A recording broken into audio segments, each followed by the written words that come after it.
considerações importantes sobre Oxalá, tanto na perspectiva sobre o viés da Umbanda, quanto puramente do africanismo.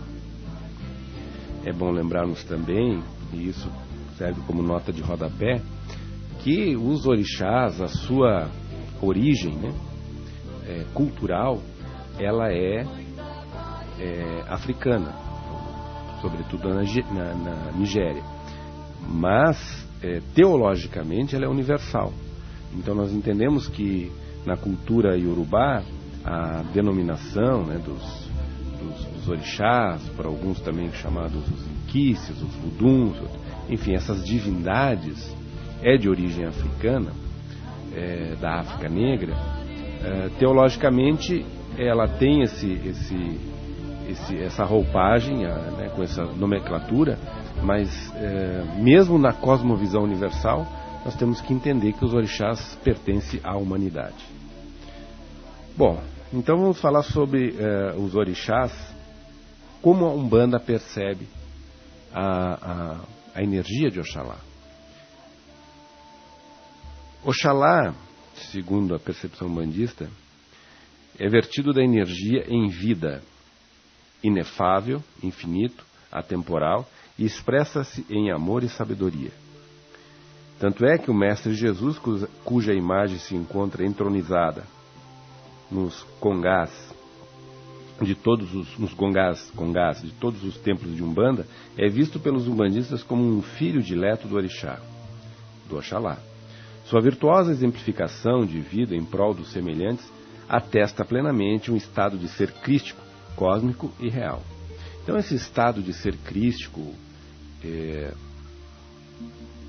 que é falado aqui sobre o viés da Umbanda, se referindo ao Oxalá, é importante lembrar que a figura majestosa de Jesus, ele se apresenta na face, no orbe terrestre, como um gênio da moral, como um gênio da ética, como um paradigma a ser seguido. É por isso o cristianismo é tão propalado em cima dos princípios do Cristo, que aí são os princípios cristãos, que é as virtudes que são enaltecidas e exemplificadas, não só faladas, mas também pregadas e exemplificadas pela figura de Jesus.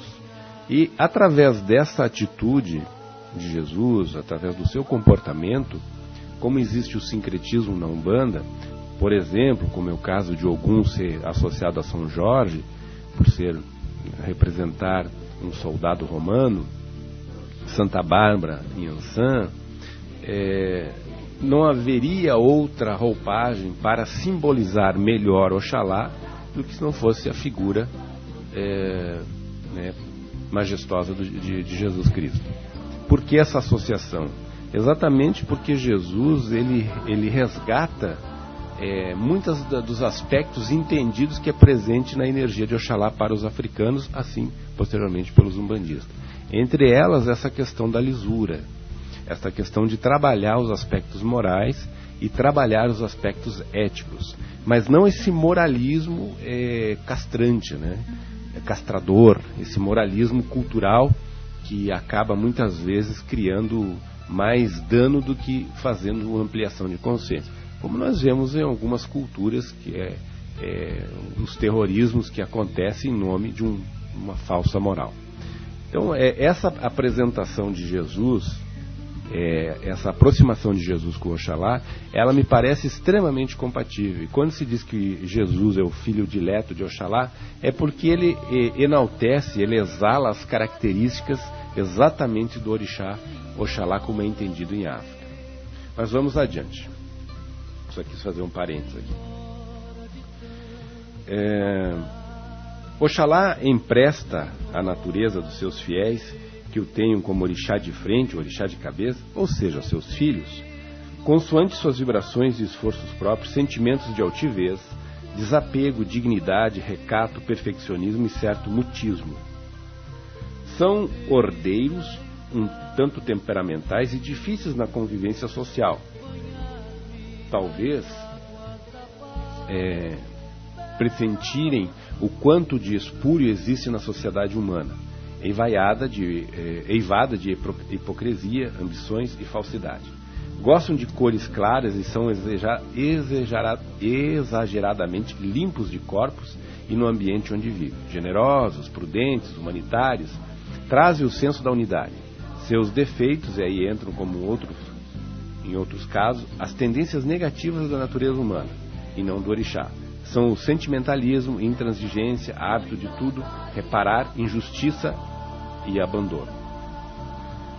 Tem algumas coisas assim que eu acho muito importante serem pontuadas, porque depois nós vamos tentar abranger mais essa questão do orixá Oxalá, até porque ele se fragmenta em duas qualidades, que é o Oxalufã, que é o orixá velho, e Oxaguian, que é o orixá novo, nessa nomenclatura mais do candomblé, e aqui no Rio Grande do Sul como Oxalá velho e Oxalá novo.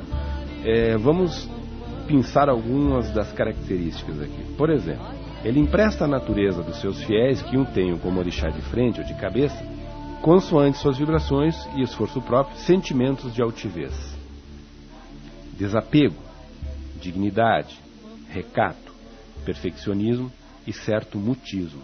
Quer dizer, uma das características talvez que sejam um tanto paradoxais nos filhos de Oxalá e prova uma certa, enfim, um paradoxo, é esse mutismo, porque ao mesmo tempo em que ele se recata, se recolhe, se encolhe, né, para suas reflexões, ou quando está magoado, ou não está bem, de forma geral social, o filho de Oxalá se apresenta como alguém extremamente extrovertido. Inclusive alguns são confundidos até com o filho de Xangô, muito mais ainda quando é filho do Oxalá moço, pelo riso fácil, pelo bom humor, pela maneira de brincar, de se socializar de forma muito rápida e atrair as atenções. Mas também esse mutismo, e aí a questão paradoxal, é exatamente quando ele está com as suas feridas abertas. Então ele se recolhe, né, no jargão popular, para lamber suas feridas em silêncio. Quer dizer, ele não está bem. Claro que aí nós vamos depois perceber que é uma diferença muito maior entre o Oxalá velho e o Oxalá moço. Algum comentário até aqui, Marcos, Luciano, que tu queira fazer? Não, pai, só estou ouvindo e aprendendo um pouco mais com o meu pai de cabeça. Bom, nós estamos falando aqui muito mais sobre o aspecto da Umbanda. Então, essa questão também de limpeza é outra característica gritante, eu diria universal, nos filhos de Oxalá. Eles têm o hábito da asepsia, né, eu diria assim que são até um tanto propensos ao transtorno obsessivo compulsivo, ao toque, né? Tem algumas manias, alguns rituais que eles fazem assim, de forma repetida sem se dar conta, e também a paranoia. O filho de Oxalá tende a ter uma certa preocupação exagerada com algumas coisas que possam estar se avizinhando, mas não é para tanto, é uma tendência a uma preocupação exagerada. Então são extremamente também precavidos, né? Aquela coisa de mais ou menos como o gato faz, ele não pisa em solo sem antes sentir se está firme. Mas é um orixá que apresenta de uma forma muito clara essas virtudes todas que deveriam permear toda a humanidade, que é sobretudo a fraternidade, a generosidade, a busca pelo bem social, pelo bem comum, e não o bem próprio, como uma forma egoísta. Uma das características de Oxalá é exatamente o altruísmo, e nos filhos é isso mais que ele tem que combater. É a questão muitas vezes de se isolar, achando que não está sendo egoísta porque ele não quer compartilhar as suas coisas com os outros, até por não sentir que os outros são dignos das suas considerações ou das suas avaliações. Muitas vezes as avaliações do filho de Oxalá ele coloca numa dimensão que não está ao alcance dos simples mortais. Ele acha que a avaliação dele é a mais correta, a mais perfeita, e os outros não teriam o entendimento, a compreensão que ele tem. Isso causa uma certa incompatibilidade, às vezes, nos relacionamentos, né?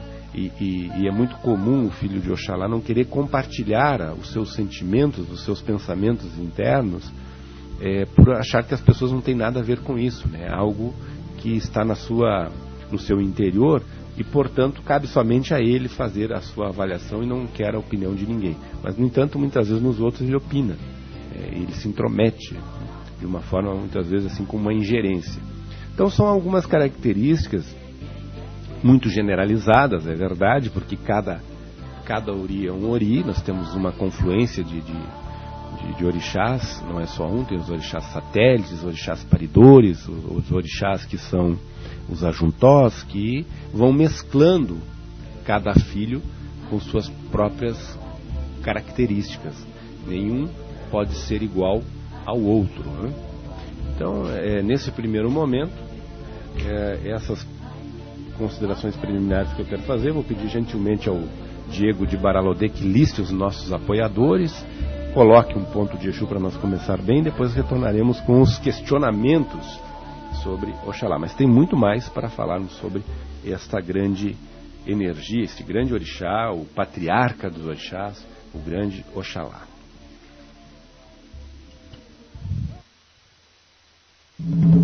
Programa A Voz da Umbanda. Apoio.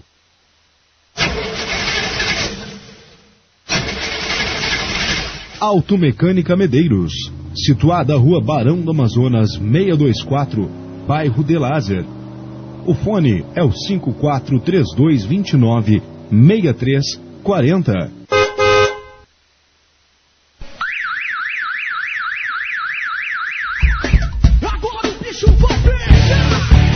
Delta Sistemas de Segurança. Pensou em segurança patrimonial? Pensou Delta Sistemas de Segurança. Fone 543211-4391.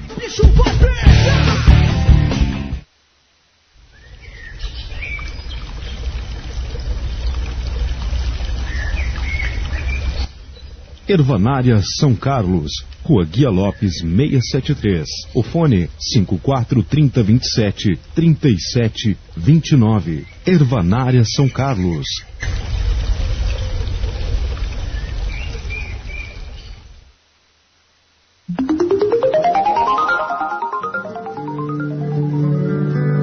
Marques e Marques Andaimes. Locação de andaimes para todas as necessidades. Construção civil, pedreiros, carpinteiros, eletricista, manutenção predial, incorporadoras, enfim, todos aqueles que precisam de elevação em sua manutenção ou obra, temos a solução. Marques e Marques Andaimes. Fone 543221-2114.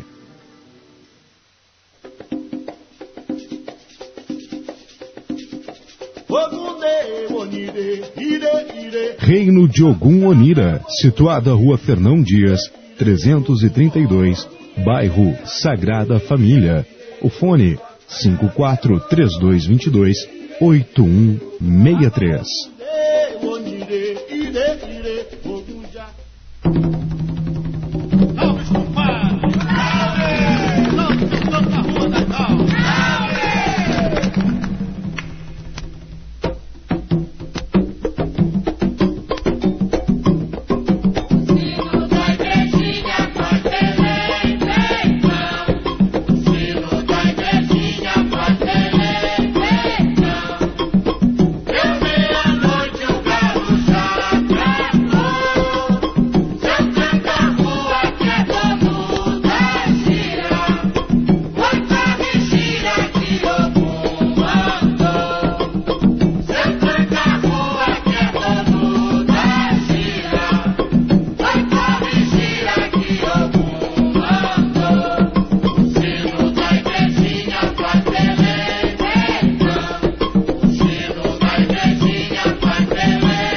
Salve, senhora Aldara Maria! Salve! Oh, viva Aldara Maria! Oh, viva a dona da Rosa Vermelha! Oh, princesa Rosa! Viva a força e o exé da Rosa Vermelha! Viva a rainha, a dona da Rosa Vermelha! Senhora Aldara Maria! Oh, viva a Rosa Vermelha! Rosa Vermelha, ela tem perfume que a natureza criou. Rosa Vermelha, aroma divino que a todos sempre encantou.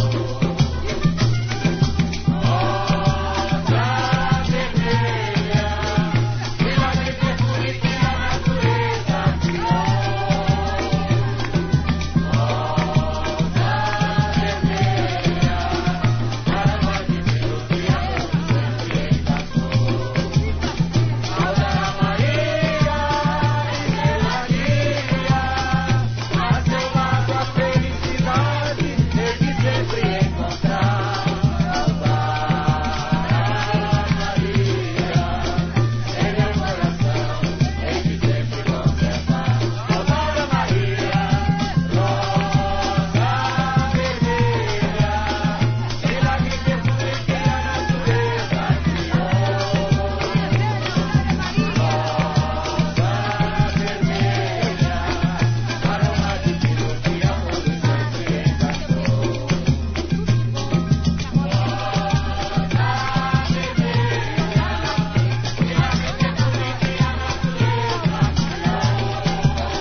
Muito bem, estamos de volta depois de listar os nossos apoiadores e também colocar uma curimba. Estamos falando do Orixá Regente, então logo fica claro que nós estamos falando de Oxalá. A Ana de Otim fez um questionamento aqui em off, né, durante o espaço do intervalo, ao Marcos de Oxalá. Se ele se sente filho de Oxalá, essa é a pergunta? É isso? Então vamos lá, Marcos, é contigo. Quais os pontos? Pai Sal, como nós falávamos em off, né, efetivamente, sim, eu me sinto um filho de Oxalá. E por incrível que pareça, tudo aquilo que se lê, né, normalmente quando se descreve, né, um filho de Oxalá, não sei se a totalidade daquilo que ali está, mas um percentual muito grande, reflete sim a minha forma de agir, reflete sim a minha maneira de pensar, reflete muito o meu trato com as outras pessoas. E quando se fala no Ibi, né, no Caramujo, né, eu acho que ele é muito representativo do filho de Oxalá. Né. Posso falar por mim, né, não sei dos outros filhos de Oxalá, né, mas o carregar a casa, né, e quando se sentir incomodado, poder entrar nela e ali sossegar, isso é muito da minha vida. Outro aspecto que a Ana perguntou, né, se como filho de Oxalá eu percebi algo novo nesse ano. Aí não é talvez o filho de Oxalá falando, né, mas é simplesmente o Marcos, né, o Marcos Alexandre Luciano falando. A minha percepção, né, meu grau de percepção não é tão fino assim, né, então eu não consegui perceber, né, algo novo, algo diferente, por estarmos em 2017 ser um ano de Oxalá. Não tenho uma percepção disso. Se eu espero algo, sim, Ana, eu espero. Né? E quando se fala em moral, em ética, em lisura, né? Em profundas reflexões e reformas, como o pai Saul comentou anteriormente, né? Sim, espero isso e desejo isso. Né? Desejo isso tanto no âmbito político, no âmbito social, no meu âmbito, né? Pessoal, profissional. Né? Eu espero que algumas reformas, né, eu diria profundas, né, também possam acontecer. Na essência é isso, né? Não sei se respondi a pergunta. Muito bem, vamos continuidade. Convidamos a todos e a todas que queiram fazer suas considerações e também perguntas no programa da Umbanda. Nós estamos esperando a participação dos nossos internautas. Oxalá também é representado com a cor branca e azul turquesa para Oxaguiana. Então, o azul branco é a cor oficial dos Oxalás, porque ele é um orixá funfun, ou seja, um orixá que é considerado do branco. O azul turquesa do Oxaguiana é uma homenagem ao Ogum. Uma das características dos filhos de Oxalá é que eles são um tanto inconstantes e se amuam ou se zangam com grande facilidade, podendo se tornar um pouco ranzinzas. Para alguns filhos deste orixá, sua opinião deve ser ouvida e imposta até aos extremos. E não raramente, por causa dessas características, os filhos de Oxalá se desentendem com muita facilidade com os filhos de Iansã, Ogum e Xangô principalmente.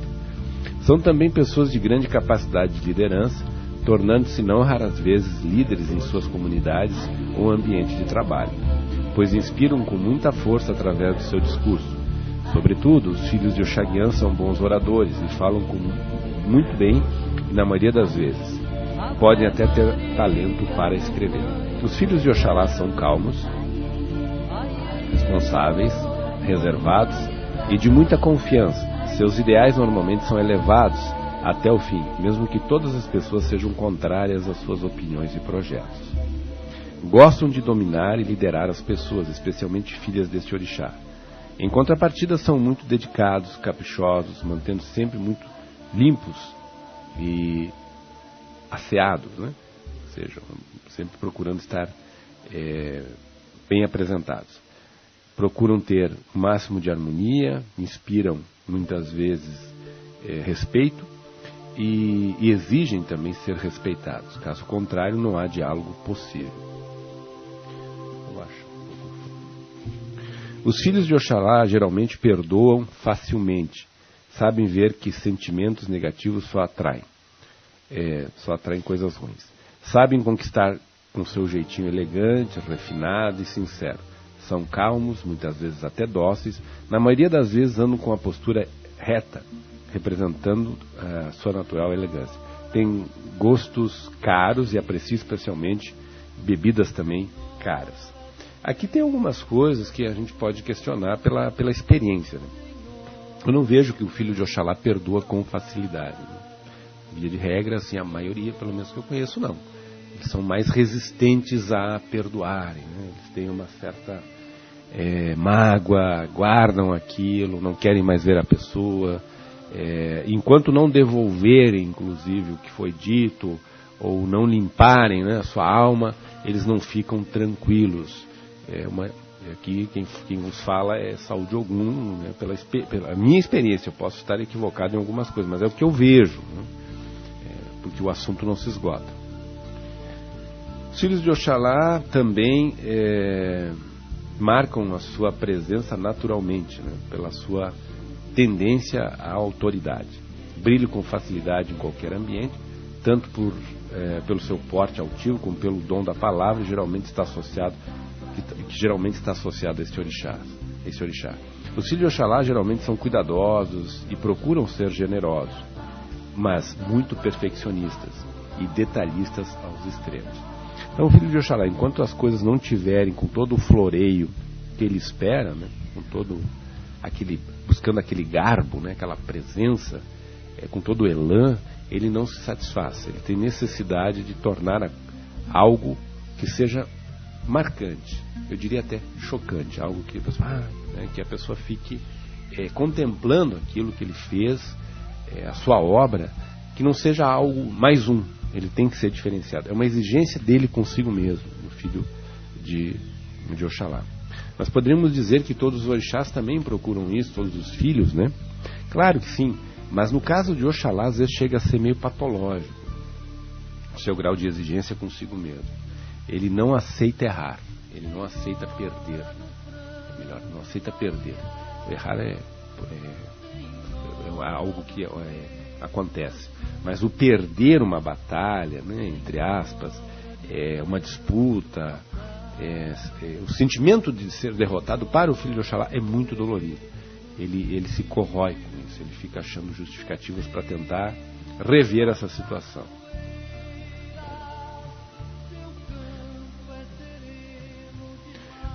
Também os filhos de Oxalá, aqui que eu digo que é muito interessante, é meio que paradoxal, né?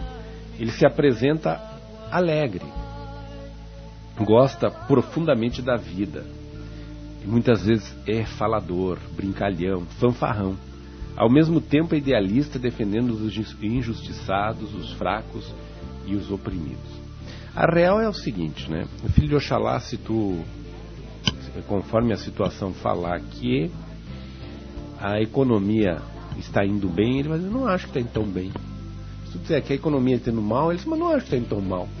Aí ele vai apresentar pontos de vista que podem questionar exatamente para ser o contraponto. O filho de Oxalá gosta muito do contraponto. Curiosos, especialmente aqueles que têm como orixá de cabeça o jovem Oxaguian, e dados à liberdade em todos os sentidos. Apreciam o amor livre, detestam o ser mandados, são sedutores e flertam com todos. Podem se tornar pais excelentes e mães muito amorosas. Dedicam-se com carinho e ternura às crianças com quem se relacionam muito naturalmente e gostam de companhia delas, na maioria das vezes. Aqueles que têm a versão velha do Oxalá, no caso, Oxalufã, o velho Oxalufã, pode se tornar um pouco impaciente com as crianças. Relacionam-se com facilidade com os filhos dos outros orixás, mas é sabido, por todos aqueles que frequentam os terreiros de Umbanda, assim como de Candomblé, que os filhos de Oxalá têm sempre uma certa prevenção em relação às pessoas que não conhecem muito bem e demoram a estabelecer confiança em alguém, com alguém, mas quando se torna um amigo é um grande companheiro. Quer dizer, essa resistência natural do filho de Oxalá não é fácil, até porque muitas vezes, sendo velho, ele se apresenta de forma taciturna, né? Diferente do Oxaguian, que é mais sorridente. A velhice tende a tornar os filhos de Oxalufã, que é do Oxalá velho, irritados e rabugentos. Para aqueles que têm a versão mais jovem, a idade pode trazer concentração, e geralmente os filhos deste orixá alcançam a estabilidade financeira quando estão mais velhos. Os filhos de Oxalá podem ser também muito teimosos. Também os filhos de Oxalá são extremamente vaidosos, sempre preocupados em ostentar boa aparência e serem agradáveis. Os filhos de Oxalá, as filhas de Oxalá, melhor, são boas mães e esposas, embora às vezes se mostrem um pouco dominadoras e ciumentas. Também gostam de apresentar-se bem, embora discretamente. Veja que algumas coisas são paradoxais, né? Ele é um orixá que ele é orixá, quando força de expressão, o filho, né? Ou a filha de Oxalá se apresenta, ele tem essa necessidade de ser visto, mas não observado. Ele gosta de ser visto, mas não observado. É uma diferença muito gritante, que é uma característica, por exemplo, eu vou pegar no meu caso, falando pelos meus irmãos, filhos de Ogum. O filho de Ogum não gosta de ser visto nem notado, gosta de olhar, de observar. Não tem necessidade de ser visto e ser notado, mas gosta de fazer estrategicamente um olhar que possa ter uma visão panorâmica das coisas. Essa é a característica do filho de Ogum. O filho de Oxalá, ele tem necessidade de ser percebido pelo respeito. Ele considera um desrespeito se ele não é enaltecido, se ele não é reverenciado. O filho de Ogum não se preocupa com isso, agora se preocupa em ver como é que está o movimento qual é o melhor ponto, onde estão as fragilidades e aonde estão as maiores fortalezas. Então é bem interessante esse aspecto. Então ser olhado é no sentido de ser reverenciado, mas não analisado. Isso é algo que incomoda o filho de Oxalá, tu querer analisá-lo. Ele não se submete muito a esse tipo de capricho, né? Se é que podemos dizer que isso é um capricho. E tem mais coisas aqui, mas antes de eu prosseguir, porque só vou ficar eu falando aqui, os radiovintes começarão a trocar, sintonizar, que não ouvem o Marcos Luciano. Algumas considerações, Marcos, e os meus companheiros aqui de rádio. Sim, pai, são algumas. É difícil, né, quando a gente começa a falar muito da gente, né? As pessoas, né? Você fica pelado em praça pública, né? É assim que acabo me sentindo aqui. Mas algumas coisas são bem interessantes, né? Essa questão de tu leste aí que o filho de Oxalá é calmo, né? Volto a dizer, né? É o Marcos falando, né? Mas os filhos de Oxalá que eu conheço alguns, né? Não apenas eu não os vejo como pessoas calmas, né? Muito pelo contrário, eu acho que elas não aparentam talvez o seu nervosismo, elas consigam, as pessoas consigam talvez se controlar mas eu não as vejo como pessoas calmas, né? E muito pelo contrário, se tiver um rompante de fúria, né, sai de baixo, né? Algo é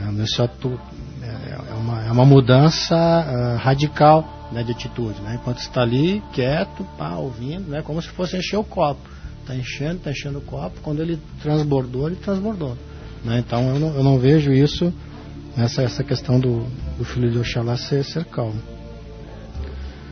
Essa questão do errar, né, do filho de Oxalá não aceitar o erro, realmente eu acho que como filho de Oxalá eu não aceito o erro, e eu até brinco, né, na minha profissão com os meus alunos, mas errei, eu digo, tudo bem, então tu tá viajando lá vamos pegar o exemplo, né, aconteceu aí no final do ano passado lá Chapecoense, o cara errou lá a quantidade de combustível, também errou, não, o erro não é aceitável, né, na visão do Marcos, né, filho de Oxalá, o erro não é aceitável, né?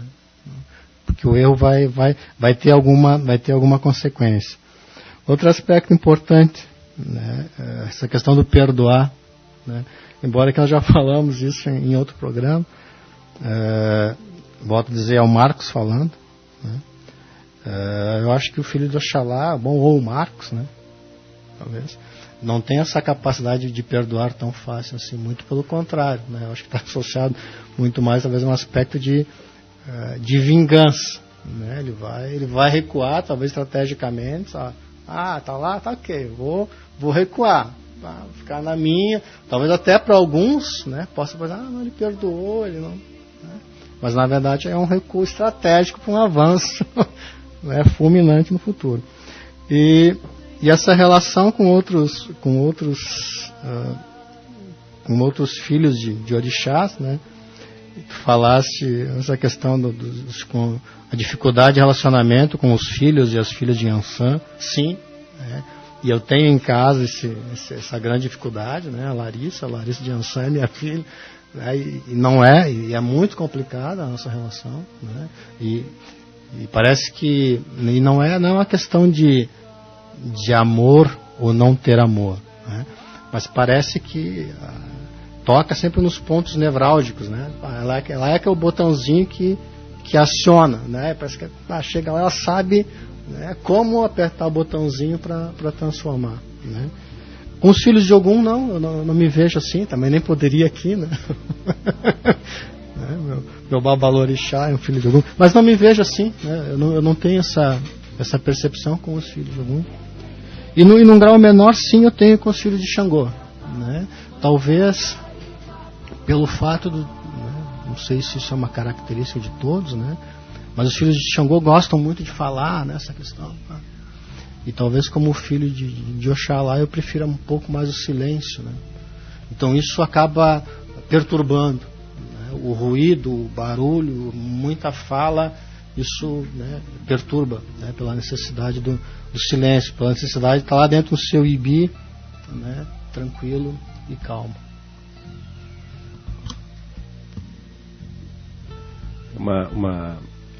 Muitas coisas a serem colocadas que tu traz bem interessantes aqui.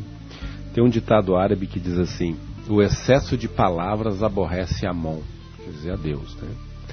O excesso de palavras aborrece o filho de Oxalá e muito os filhos de Ogum. A objetividade desses dois orixás chega a ser lacônica, né? Porque se tem algo a ser dito, que seja dito de uma forma mais didática e de um poder de síntese o maior possível. Não tem que se estender demais, né? Diga de forma objetiva e clara para que veio, e o que quer. E isso é algo que os filhos de Oxalá exigem, e os filhos de Ogum também. Se tu encontrares um filho de Ogum e um filho de Oxalá prolixo, tem alguma coisa errada.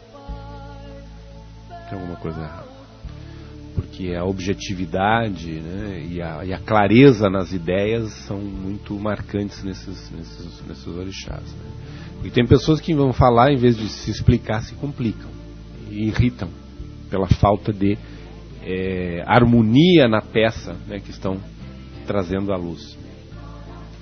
Essa questão da objetividade, ela acho que ela é muito marcante, né? Volto a dizer, eu estou falando aqui como Marcos, né? Mas e na minha profissão, né? Eu percebo isso, que muitas vezes eu acabo sendo direto demais, objetivo demais, né? E quando você é professor, e aí é onde eu ganho, né, sustento minha família dessa forma, né? Nem todo mundo muitas vezes tem o mesmo grau de percepção, o mesmo grau de entendimento daquele fenômeno naquele momento, né?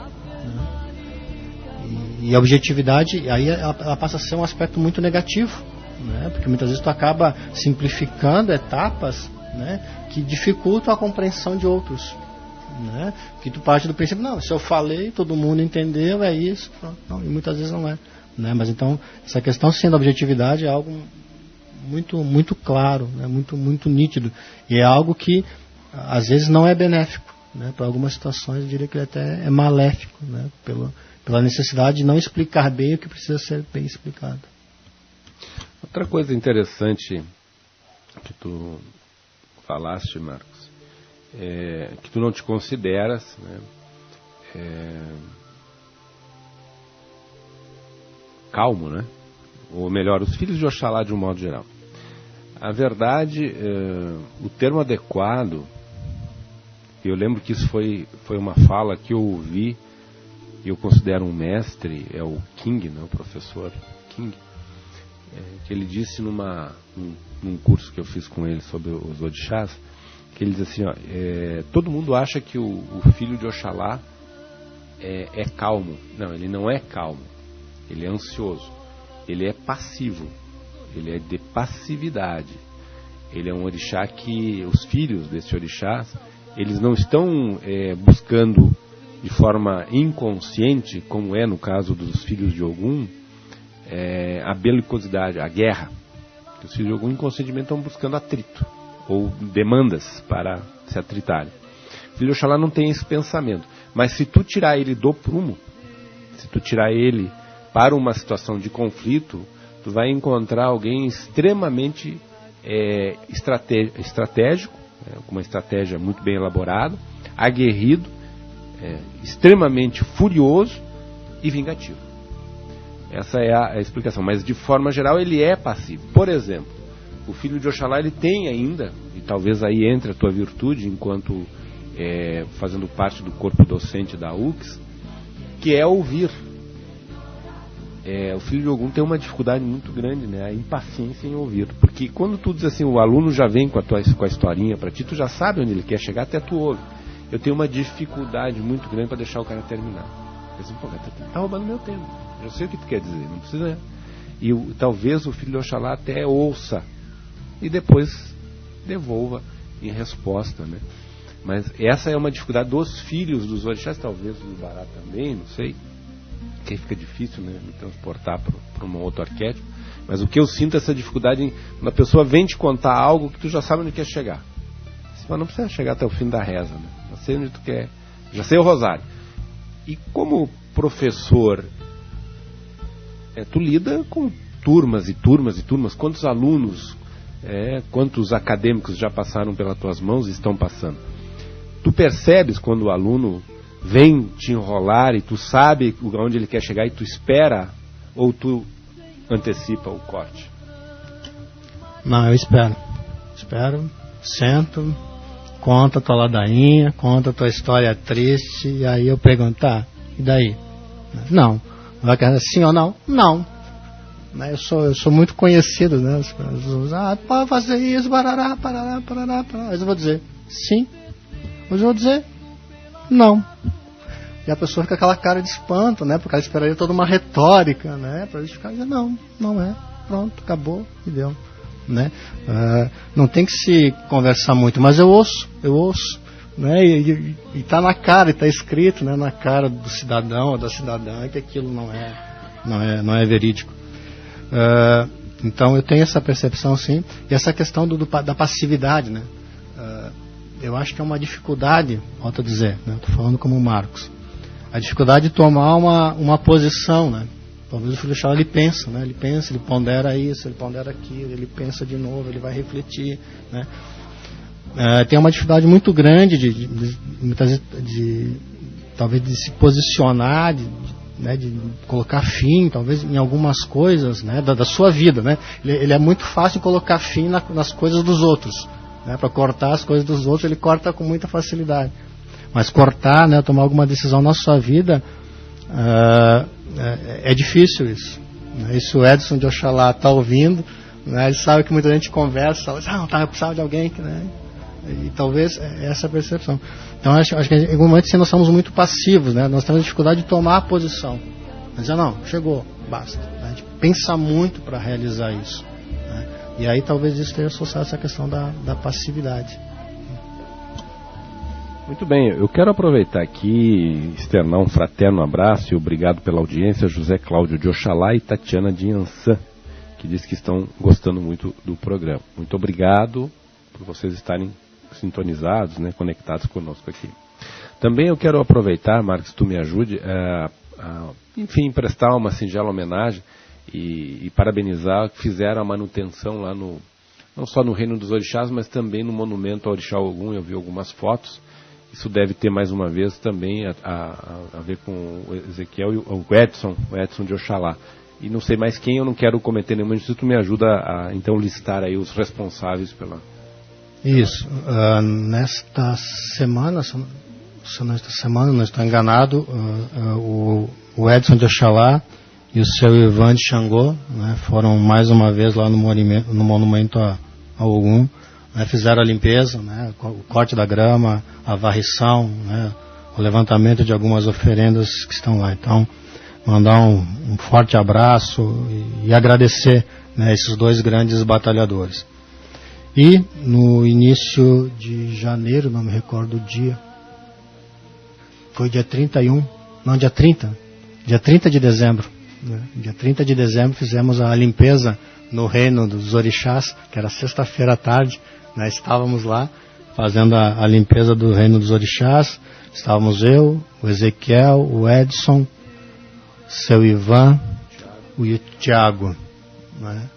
Foi uma tarde bem quentinha, aí tinha bastante coisa para se levantar lá, mas mais uma vez, né, acho que esse grupo de pessoas tem trabalhado bastante, e fica o convite, né, para que outros também se juntem, né, a nós nesse processo de limpeza, que é muito importante, né, pela quantidade de oferendas. Né. Bom, isso já foi dito, né, e repetido, parece que a gente fica, né, sempre tocando na mesma tecla, né, mas pela quantidade de oferendas que se percebe, que se encontra no Reino dos Orixás, se vê quão importante é esse espaço para a comunidade afro-umbandista. Né? Então, queira que talvez, né, talvez não, né, queira que essa nova administração, né, do município de Caxias valorize isso, né, nos apoie, né, para manter esse local, que ele é importante. Né? Acho que ele faz uma diferença para o município de Caxias do Sul.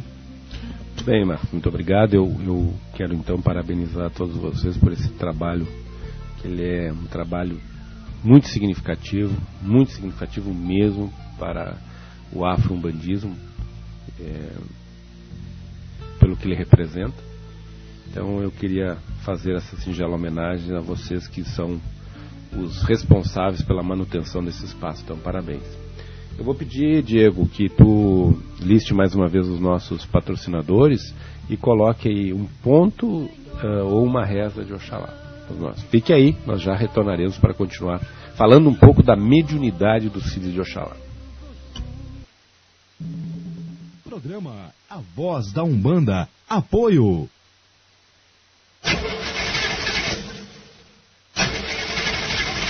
Automecânica Medeiros, situada Rua Barão do Amazonas 624, bairro de Lázer. O fone é o 543229-6340.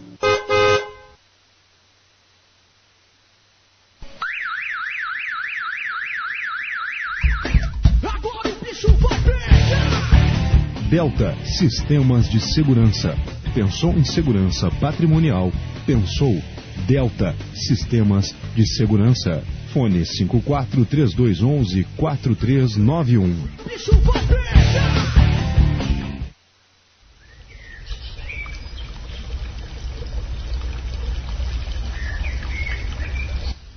Ervanária São Carlos, Rua Guia Lopes 673. O fone 543027-3729. Ervanária São Carlos.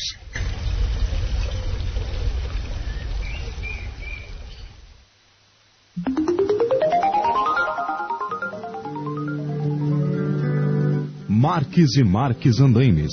Locação de andaimes para todas as necessidades. Construção civil, pedreiros, carpinteiros, eletricista, manutenção predial, incorporadoras. Enfim, todos aqueles que precisam de elevação em sua manutenção ou obra, temos a solução. Marques e Marques Andaimes. Fone 543221-2114.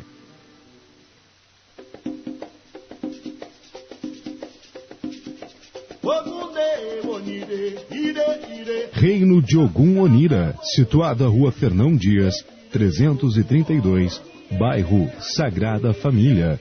O fone 543222-8163.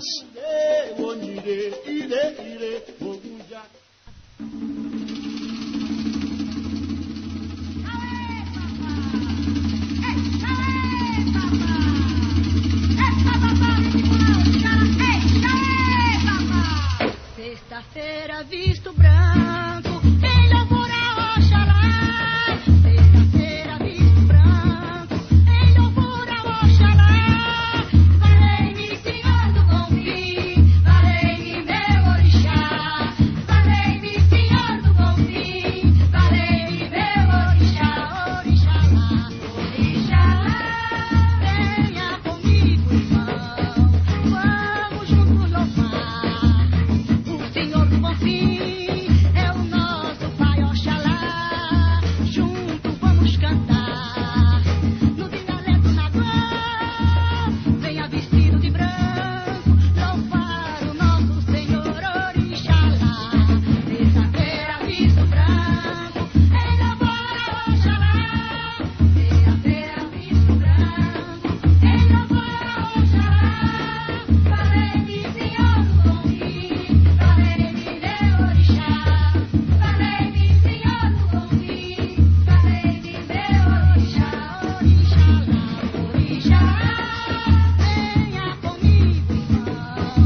Muito bem, estamos de volta, programa Voz da Umbanda, são 20 horas e 58 minutos, em Caxias do Sul, uma noite quente, né? Choveu, mas está realmente para as características serranas de Caxias do Sul, um período de muito calor.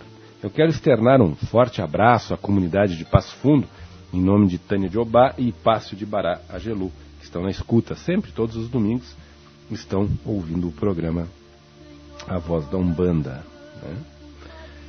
Bom, nós estamos falando do Orixá Oxalá, que é o regente de 2017, o que representa muito para nós, já que nós estamos em um ano em que sai, né, e reinicia, saindo de um ano que foi muito difícil, o ano de 2016, sobre a regência da Mãe Iemanjá, onde tivemos aí uma turbulência na economia, na política, escândalos, prisões, sérios problemas para o país, para a economia do país, um problema de estrutura política muito sério. E esse ano, enfim, o que vamos esperar, né, de 2017 sob a égide do grande Pai Oxalá, tendo como pano de fundo o Pai Chapanã.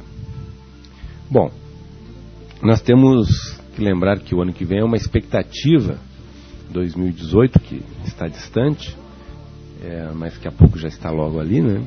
A regência que possivelmente vamos ter do Pai Bará, ou seja, Exu.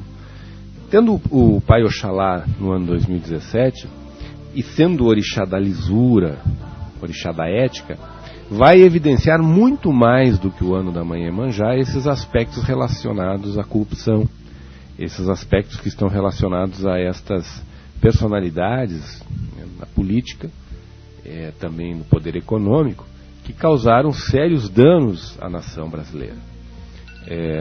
Nós também vamos ter sérios problemas com o novo presidente americano, porque é um uma pessoa que tem traços de caráter que são questionáveis e megalomaníaco, né? Então já estão aí, muitas nações estão preocupadas com, enfim, a maior potência do mundo, como vai resolver assuntos tão importantes entre o conflito que temos no Oriente Médio, ali entre palestinos e israelenses, né, entre judeus e palestinos, essa questão do conflito com o Islã, com o terrorismo, né, com esses fundamentalistas que não representam, na verdade, o Islã, mas falam em nome do Islã, que é uma injustiça.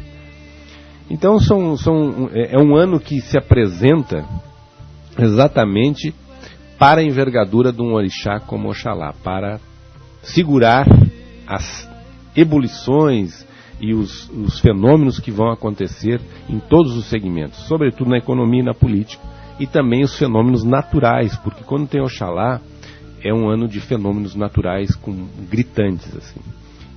Chuvas, secas, terremotos, maremotos, erupções vulcânicas, tempestades de neve, frio intenso, calor intenso, os extremos. Então, Oxalá, quando ele se apresenta, é uma apresentação que ela vem suave num primeiro momento, mas ela vai se intensificando e vai tornando as coisas com muito mais teor, com muito mais vigor do que foi, por exemplo, o ano de 2016, sob a regência de Mãe Iemanjá. Mãe é mãe, né? A Mãe Iemanjá traz à luz muitas coisas, mas o Oxalá, como patriarca e um orixá que vem para definir, é a última palavra, ele vai tornar este ano muito mais intenso que o ano 2016. Então não se avizinha coisas muito boas, não.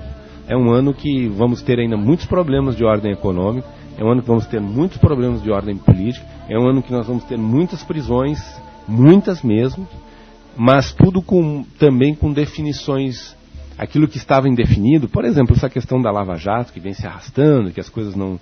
E existe um boicote, uma tendência a fazer com que as coisas fiquem truncadas, não vai acontecer. Porque a magistratura, aqueles que representam a justiça, aí entra as vibrações de Xangô, que são enaltecidas ainda mais, fortificadas por Oxalá, vão se manifestar. Então é um ano da justiça também. É um ano onde as coisas irão vir, vão aparecer, né? Vai vir à luz. Vai ser definido muitas questões importantes. Por exemplo, vamos deixar mais claro. A economia vai ter que tomar um rumo. Então não vai ficar nessa instabilidade como ficou 2016 e ainda está nesse início de ano. A partir de março nós já vamos ver sinalizações de uma economia tomando um rumo. Ou vai ou não vai.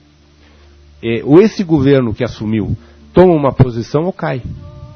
Ou começa a trazer resultados ou cai. Nós estamos vendo o que nesse fenômeno de 2017? As rebeliões nos presídios. O que isso tem a ver com Oxalá? Mas aí que está, intensifica cada vez mais. Oxalá, ele amplifica, porque como é o Sol, ele faz as coisas aparecerem com muito mais força, com muito mais vigor.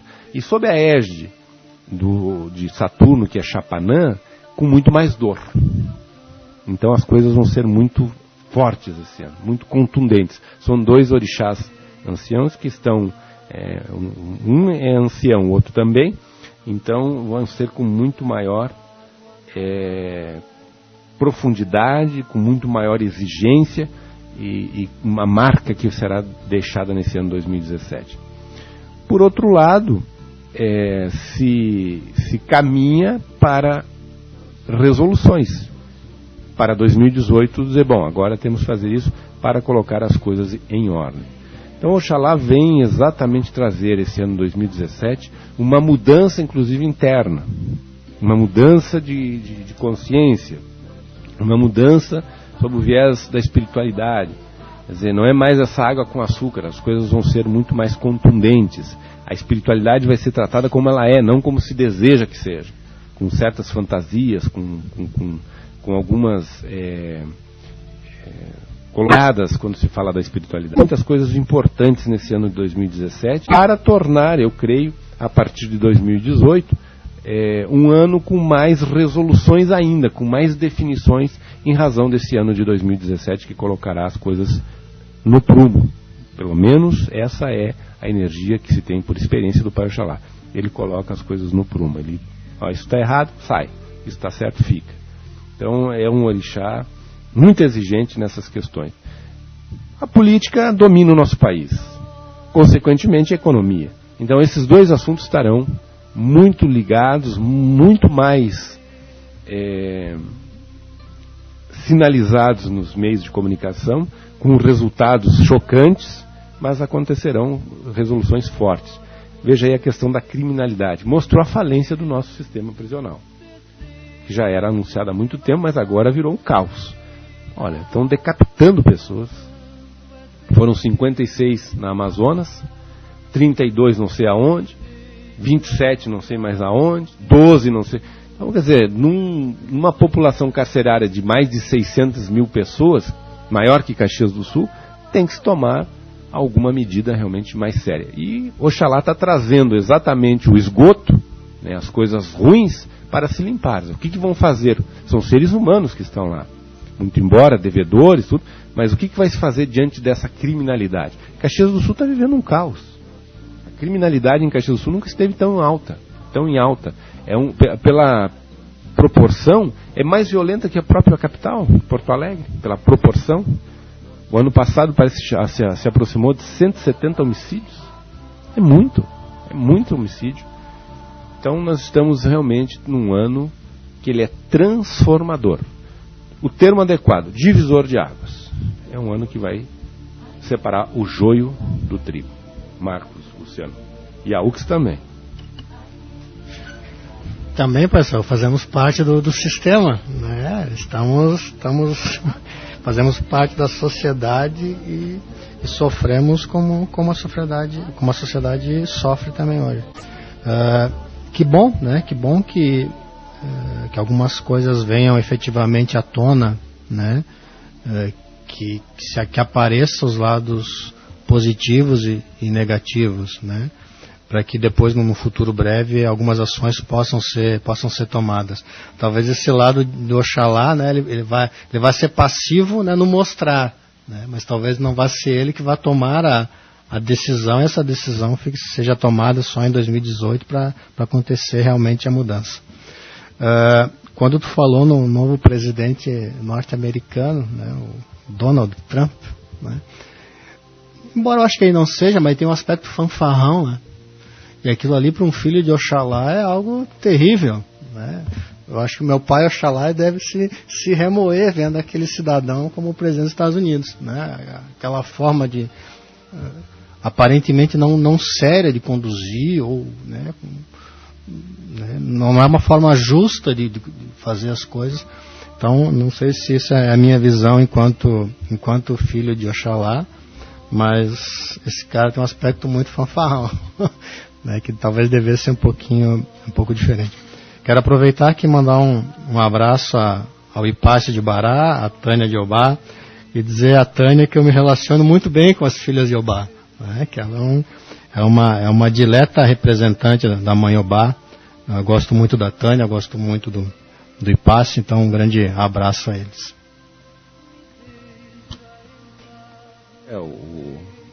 O Marcos se relaciona bem com as filhas de Obá, de Iemanjá, de Oxum, de Ansan, de Otim,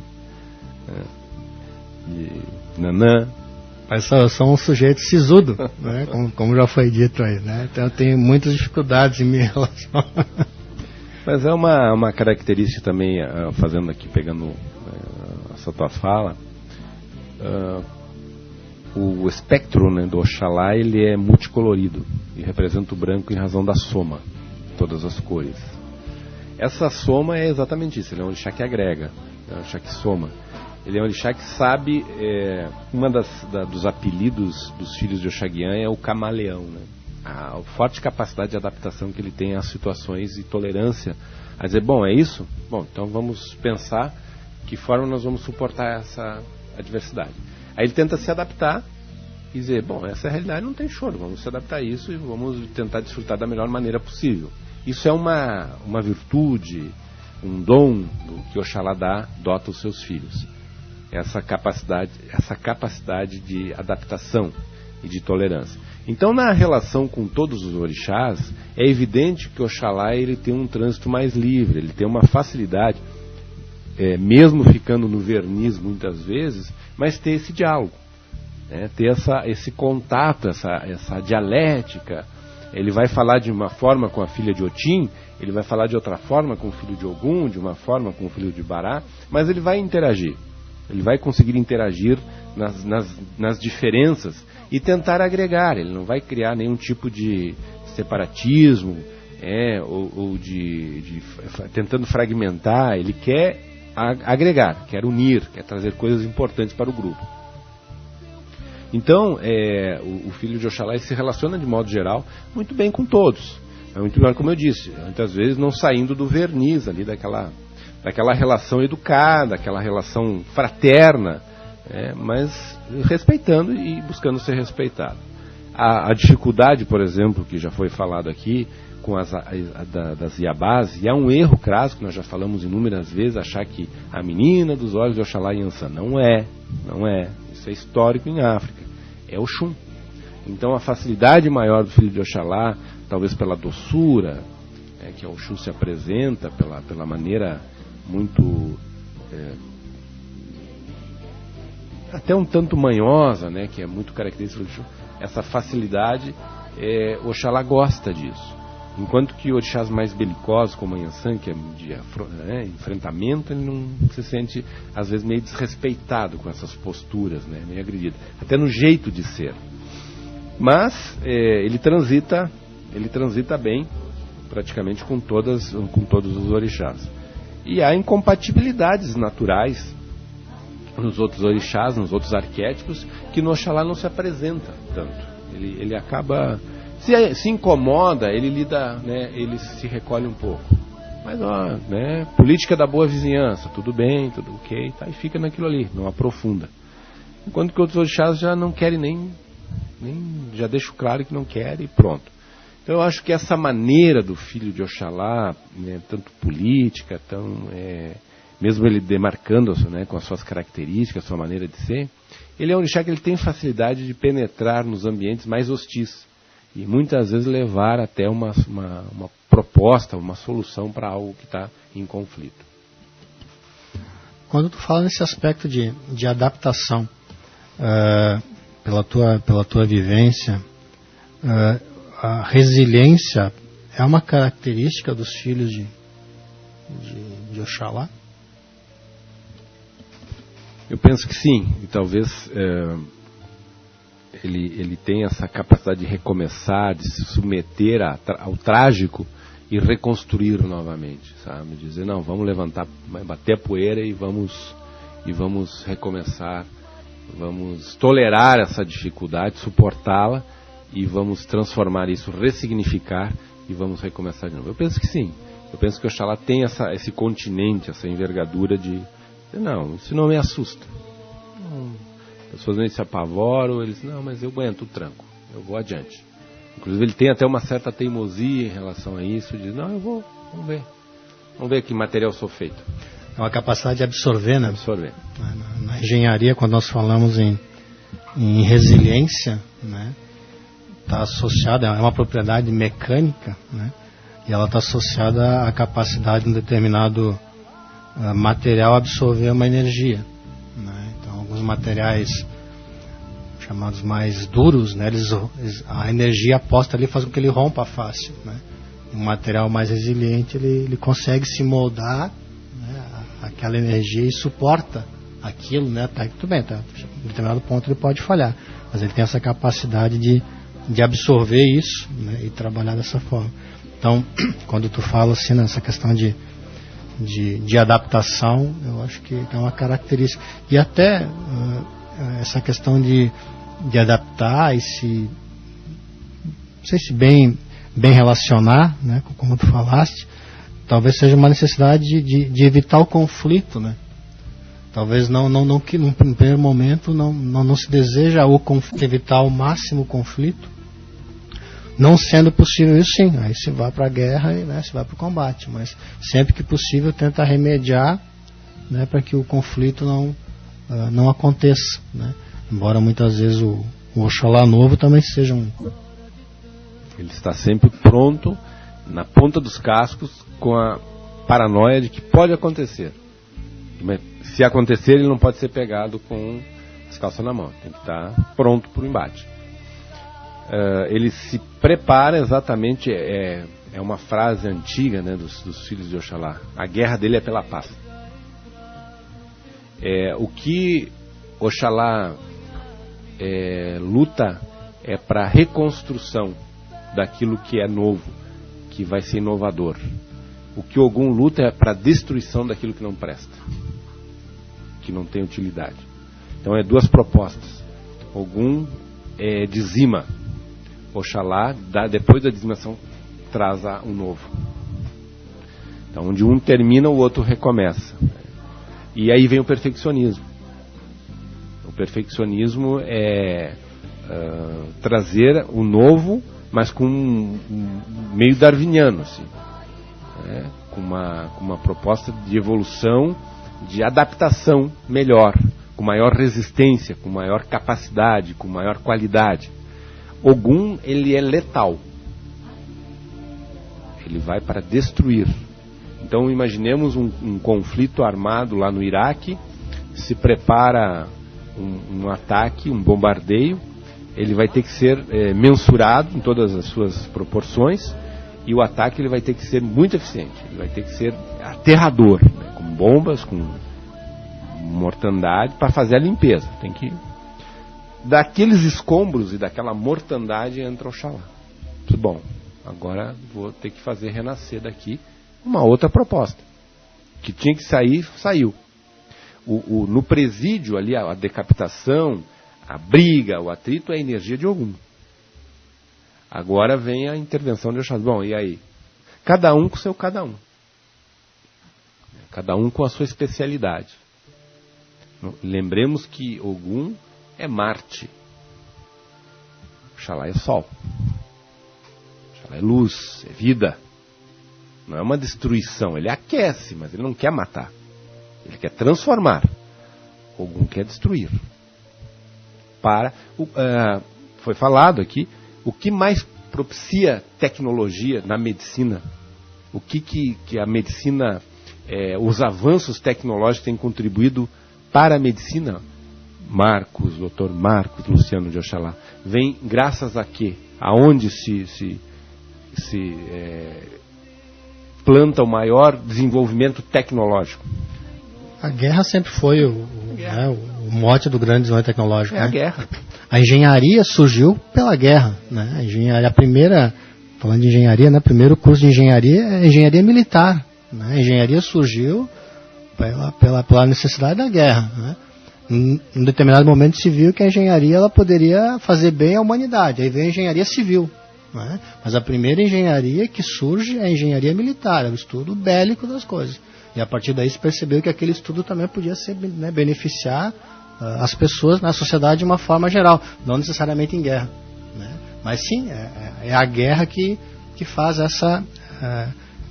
que ela impulsiona, né, o avanço tecnológico. Simplesmente se verificar, né, o avanço tecnológico que teve depois da Segunda Guerra Mundial, né, o que propiciou isso? Era a Guerra Fria, né? O cara está lá, eu tenho que estar melhor que ele, né? E essa guerra, né, norte-americana e Rússia, né, União Soviética na época, né, isso avançou, né, fez um grande avanço tecnológico. Então, a guerra sim, né? Hoje quando você vê esses drones, né, se fala muito em drones, né, o drone surgiu em função da indústria bélica, né, de evitar combate. Aí o que eu faço? Eu tenho lá uma aeronave, né, que é tripulada ou que é comandada remotamente, né, eu estou evitando a perda, né, do meu soldado, do piloto. Então essa é a tendência da guerra, né, e isso é tecnologia, né, isso é o avanço tecnológico. Nessa percepção de filhos, né, de determinados orixás, já que nós estamos agora num ano do Pai Oxalá, nesse momento, aí, sob o ponto de vista político, econômico, tu enxergas alguma liderança, seja ela nacional, estadual, mundial, que tem esse perfil de filho de Oxalá? Dos que se apresentaram até então, não. Eu não identifiquei nenhum. Né?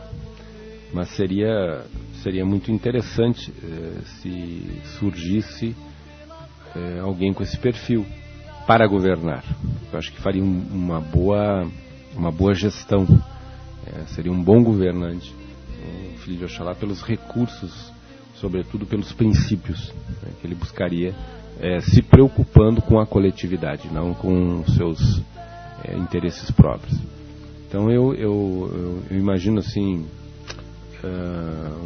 que me parece muito característico, filho de Oxalá e mal, muito incompreendido, é o Suplicy. Ele foi, agora acho que é senador, né? Um vereador em São Paulo. Ah, vereador em São Paulo. Ele não chegou a ser senador, não lembro. Sim, foi senador. Foi senador.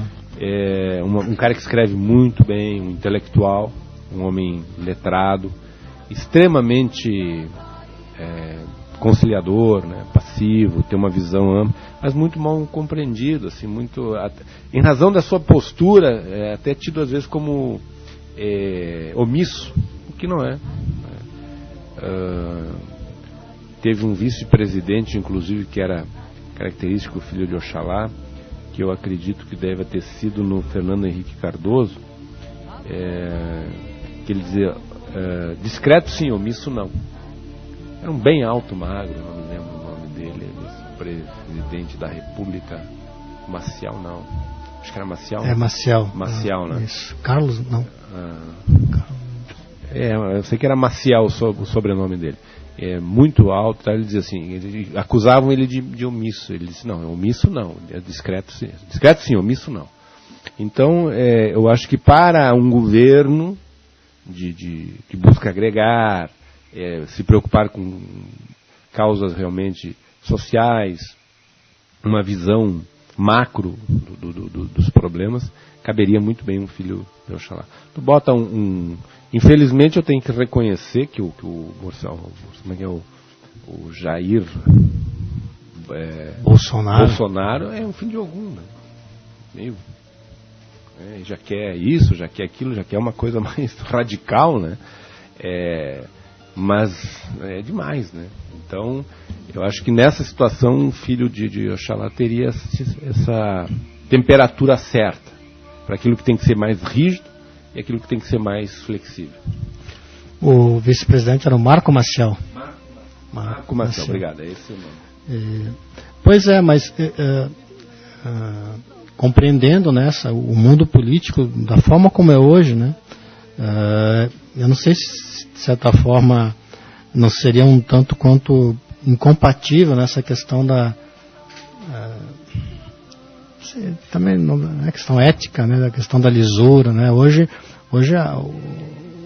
a política partidária ela é muito complexa, né? O envolto dela é muito complexo. Eu não sei até que ponto, né, uma pessoa, e aí independente de ser filho de qualquer orixá, né, se ele tiver esse apelo moral, ético muito grande, eu não sei até que ponto ele consegue efetivamente legislar, né, no ambiente que a gente se encontra hoje. Esse é o problema da política, que Maquiavel já dizia, né, que a ética não cabe na política. A política está acima entre aspas, né, está além desses valores. Você tem que amarrar para que as coisas possam andar. Aí entra esse trânsito que dizia que o Lula tinha muito, né, essa capacidade de interagir, de interlocução com os partidos de oposição e tudo mais, que a nossa ex-presidente aí, que foi deposta, não tinha. Aqui eu recebo do Boquês, eu agradeço, e também do Ipácio de Barajelu, Boquês de Oxalá, que é Marco Maciel, realmente. Muito obrigado, nós conseguimos identificar. Mas eu vejo que essa proposta, né, mesmo sendo a política algo que não se pauta pela ética, mas o filho de Oxalá poderia talvez introduzir algumas propostas com princípios interessantes para a governabilidade. Mas é um ambiente que ele se esquiva, viu? Não é um ambiente que agrada muito o filho de Oxalá. Por isso que não é muito comum tu identificá-los neste meio, porque são propostas às vezes que vão contra os seus princípios. Ele não gosta de submeter a algumas amarras ali que vai forçá-lo a fazer coisas que é o tal negócio, uma coisa é campanha, outra é mandato, mas ele não vai se sentir muito bem. Articulações, né? Essas concessões que devem ser feitas, acho que isso é um tanto quanto complicado muitas vezes para um filho de Oxalá. Muito bem. E a mediunidade, né? Os filhos de Oxalá, nós temos uma tradição, por exemplo, nas linhas de Ogum, que um dos Oguns mais raros e mais difíceis de se ver nos terreiros é o Ogum Matinata. Exatamente, que é o Ogum que está sob a égide, né, de Oxalá e também de Ogum, essa dialética entre a essência do Orixá Ogum e o trânsito nas vibrações do Pai Oxalá. E todas as entidades ligadas ao Pai Oxalá, elas não são tão comuns. Todo o ambiente de terreiro, as pessoas não têm talvez essa percepção, mas ele é um campo de batalha. O terreiro é um lugar, é um hospital, onde se atende casos muito graves, uma emergência, um pronto atendimento. E o trabalho da Umbanda, exatamente, é tratar o encarnado, o espírito encarnado. Claro que se estende também ao espírito desencarnado, mas a proposta inicial é para o encarnado, é a sua realidade. Nós falamos já aqui a exaustão, que o espiritismo kardecista nos lembra que é a vida após morte, a Umbanda nos lembra que é a vida antes da morte. Então essa preocupação com a vida antes da morte é proporcionar uma segurança, uma estabilidade emocional, física, psíquica, espiritual, para os consulentes. Requer da parte das entidades que transitam nos terreiros um preparo e um vínculo com o seu médium muito forte para essa demanda. Porque os agentes trevosos, os espíritos marginais que se apresentam muitas vezes nas sessões de Umbanda, eles têm que ser excluídos da sessão, eles têm que ser levados pelos Exus, apreendidos para serem encaminhados para um tratamento, ou até mesmo para serem aprisionados, sei lá. Requer uma segurança muito, muito forte. E aí entra muitas falanges de Ogum, entra muitas falanges dos Exus e das Giras, exatamente como forma preventiva. Então é um ambiente que ele é um ambiente duro, é um ambiente pesado, e também requer bons médios. Os filhos de Oxalá, eles têm uma mediunidade bem diferente do que tu falavas de ti, da polidez, polida. O filho de Oxalá, a conexão dele, ela é menos física e muito mais psíquica. A mediunidade do filho de Oxalá, ela é muito mais sensorial, pelo sentido sensorial que eu digo extra, não sensorial pelo sensório, visão. Ela é muito mais pela intuição, pela irradiação, pela sintonia mais fina de um aparelho que capta de uma distância maior, como um satélite. E, portanto, ele precisa, o aparelho precisa estar muito bem para essa conexão. Bem consigo, bem com a sua realidade. Porque o nível de frequência que ele vai pegar é um nível de frequência mais sutil. Então ele vai poder trabalhar muito bem com a imposição das mãos, ele vai poder trabalhar muito bem com a doutrina, conectado, inspirado por inspiração, eu diria. Muito bem com a reza, com a prece, com a fala, o poder da fala. Mas não é aquele médium que é muito característico nos filhos, por exemplo, pegar o caso, filho de Ogum, que ele é muito mais contundente, ele é muito mais físico, ele é muito mais da mediunidade, que a gente diz, a mediunidade física, ela é mais do fenômeno brusco, do fenômeno do embate, do fenômeno da força, da rigidez. É um preparo que tem que ter o filho de Oxalá, diferente dos outros médios. Ele trabalha muito mais com a sutileza, com uma energia, mas numa outra frequência. Então não é fácil, tão fácil a incorporação como nos outros médios. O fenômeno se apresenta muito mais rápido nos outros, ele é mais lento, ele é mais consciente, mas ao mesmo tempo mais conectado, a sua limpeza astral, a exigência é maior para esse preparo dessa limpeza astral. Ele tem que estar muito mais conectado, concentrado para iniciar os trabalhos. Então é um instrumento mais delicado. É um aparelho com uma tecnologia mais avançada, mas por outro lado requer maiores cuidados com a temperatura, não pode pegar muito frio, não pode pegar muito calor, tem que ver o ruído, os sons, né, enfim, os colaterais que estão ali presentes, e tudo isso. Então é um tipo de médium que ele vai trabalhar, quando bem sintonizado, bem desenvolvido, com a oratória, através da doutrina, da escrita, na irradiação, na cromoterapia, essa sintonia, porque como ele é versátil, ele pode trabalhar com várias linhas interligando-se a elas através dessa sintonia. Então ele pode receber, por exemplo, influências da linha do Oriente, ele pode receber influências de outras entidades, ao mesmo tempo, uma versatilidade que ele é muito própria, muito comum. Mas é um aparelho que requer assim, muito cuidado, é um trabalho mais demorado, mais complexo, em razão da sua, do seu quilate, né, da sua própria característica, porque não é qualquer aparelho. E ele transita numa frequência muito alta. A busca dessas sintonias, dessas conexões são mais sutis do que o que acontece na esmagadora maioria dos médiuns normais, né, do dia a dia, do terra a terra, do terreiro. Pessoal, eu não me sinto muito à vontade de falar em mediunismo, né, até porque eu tenho essas dificuldades, né, de conexão. Mas algo que tu falaste que para mim é muito característica, essa questão do ambiente, né? Se está muito frio, se está muito quente, se tem um ruído diferente, né?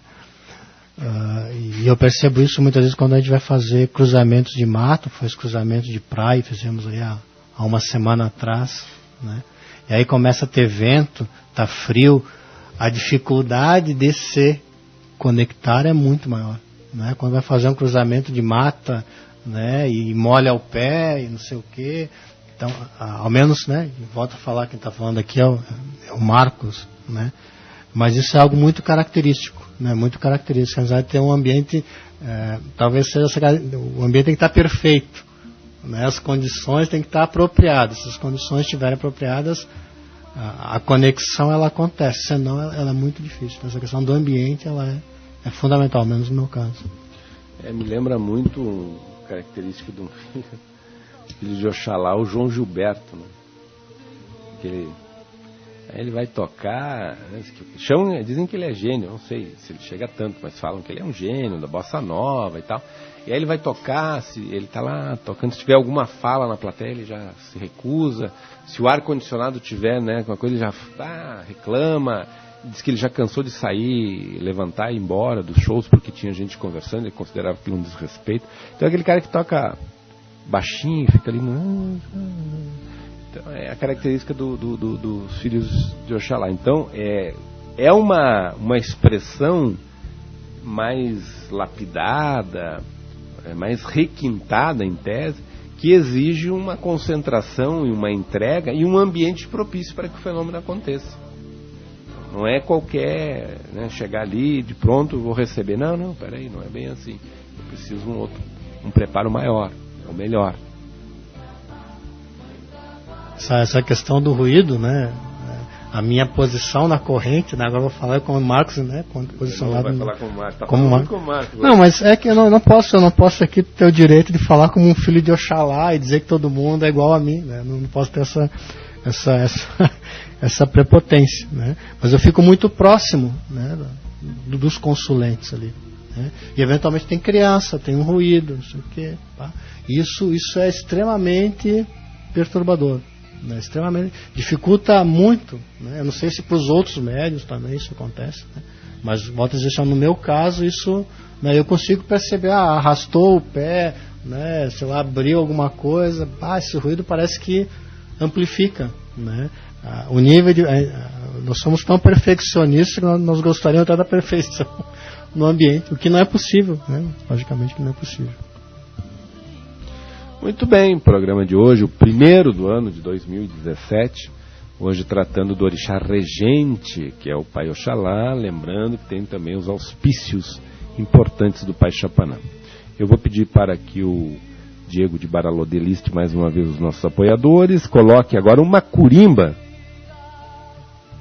de Umbanda, Pai Ogum, para nos proteger aqui, né? E já retornaremos para o último bloco do programa A Voz da Umbanda. Fique aí.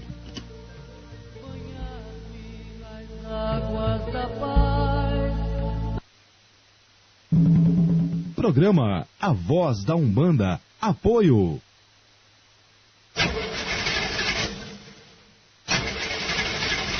Automecânica Medeiros, situada Rua Barão do Amazonas 624, bairro de Lázer. O fone é o 543229-6340.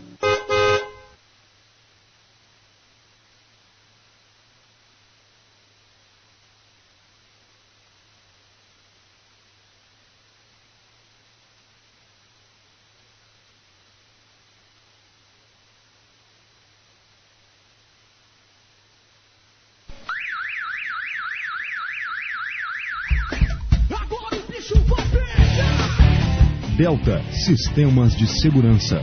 Pensou em segurança patrimonial? Pensou Delta Sistemas de Segurança. Fone 543211-4391.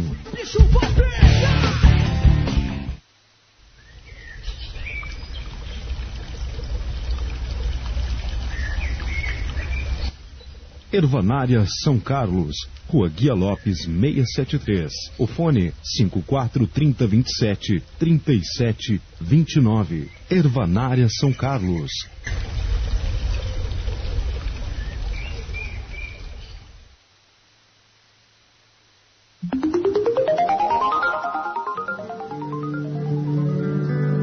Marques e Marques Andaimes. Locação de andaimes para todas as necessidades. Construção civil, pedreiros, carpinteiros, eletricista, manutenção predial, incorporadoras, enfim, todos aqueles que precisam de elevação em sua manutenção ou obra, temos a solução. Marques e Marques Andaimes. Fone 543-2114.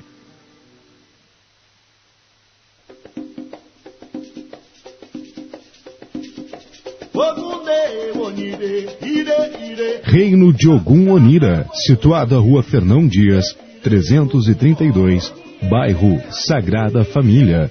O fone 543222-8163.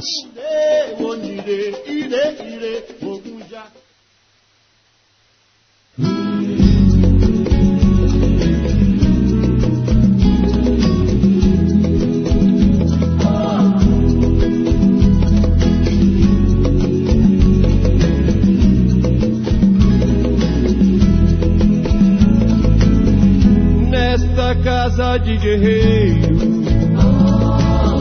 vim de longe pra rezar, peço a Deus pelos doentes, convém ou mata lá, povo salve a Casa Santa, os presentes e os ausentes, salve nossas esperanças.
vida de um guerreiro, que a luz do romper da aurora já brilhou neste terreiro.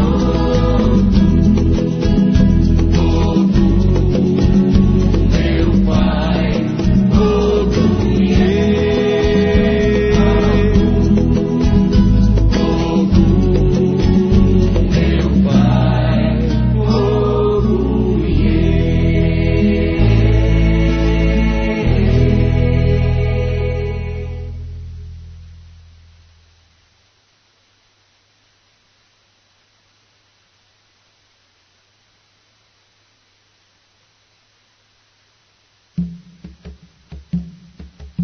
se a sua espada é de ouro, sua coroa é de rei. Se a sua espada é de ouro, sua coroa é de rei.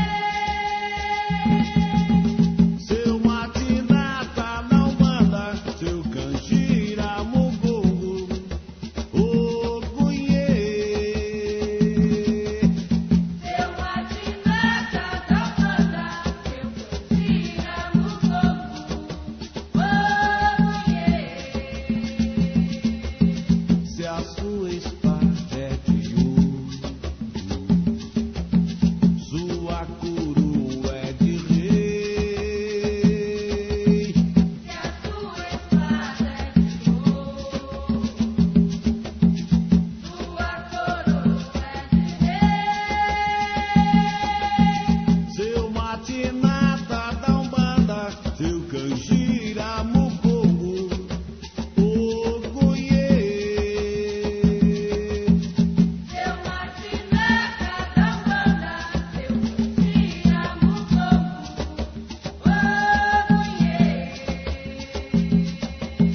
Se a sua espada é de ouro,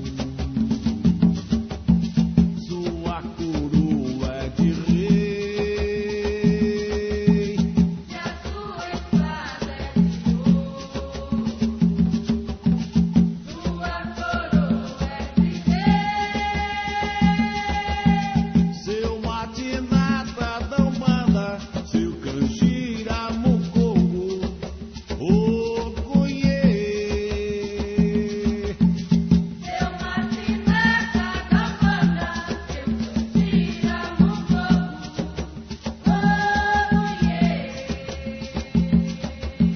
Se a sua espada é de ouro, sua coroa é de rei. se a sua espada é de ouro, sua coroa é de rei. Seu matinata da umbanda, seu canjira mugongo, o cunhê. Seu matinata da banda, seu canjira